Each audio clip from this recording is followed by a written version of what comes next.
अन्य समाचाરની વાત કરીએ તો ઠાકોર સમાજને કુરિવાજોમાંથી બહાર લાવીને શિક્ષિત બનાવવાની કવાયત તેજ થઈ છે। પાટણ યુનિવર્સિટીના રંગભવન હોલ ખાતે ઠાકોર સમાજના બંધારણને લઈને મીટિંગ યોજાઈ। મીટિંગમાં પાટણ, બનાસકાંઠા અને વાવ થરાદ જિલ્લાના ઠાકોર સમાજના બંધારણને સમર્થન આપવા મોટી સંખ્યામાં ઠાકોર સમાજના રાજકીય તેમજ સામાજિક આગેવાનો ઉપસ્થિત રહ્યા હતા। ઠાકોર સમાજમાં ચાલતા કુરિવાજો જન્મથી મરણ સુધીમાં દેખાદેખી અને સામાજિક રિવાજોને કારણે થતા ખોટા ખર્ચાઓ અટકાવીને સમાજને શિક્ષણ પર ભાર મૂકવા ચર્ચા કરાઈ।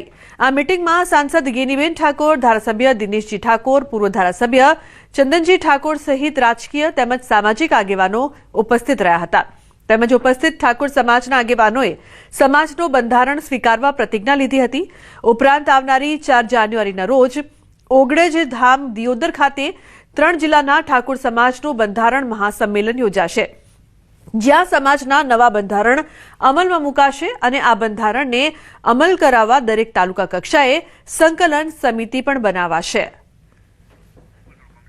ઉલ્લેખનીય છે કે 3 જિલ્લામાં જે પ્રકારથી આયોજન કરવામાં આવ્યું છે, આગેવાનોએ નિયમો અમલીકરણ માટે શપથ લીધા। સમાજમાં નવા નિયમો, હવે ઠાકોર સમાજ પણ ભાગેડું લગ્ન નહીં સ્વીકારે તેવી પણ ચર્ચા। ઠાકોર સમાજના 16 નવા નિયમ છે જે જાહેર થયા છે।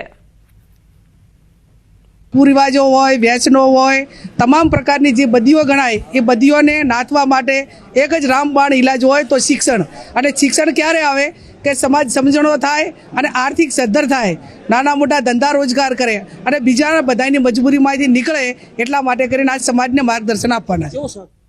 પાટણ જિલ્લાને તમામ સર્વપક્ષી ઠાકોરને નિમંત્રણ પણ આપ્યું હતું। બધાએ કોંગ્રેસ ભાજપના ઠાકોરો ભેગા થઈને આજે સર્વપક્ષી એક નિર્ણય લીધો છે કે આવવાવાળા સમયમાં 4મી તારીખે આપણે વિશાળ સંખ્યામાં આ બંધારણમાં સહભાગી થઈએ અને આ સહભાગી થઈને આ બંધારણને ફોલો કરીએ અને આવવાવાળા સમયમાં ઠાકોર સમાજ કઈ રીતે સક્ષમ બને, તાકાતવાળો બને, શક્તિવાળો બને અને સમાજની એકતા સમરસતા જળવાઈ રહે, એના માટેની આ મિટિંગ યોજવામાં આવી હતી અને ખૂબ સારો પ્રતિસાદ મળ્યો છે।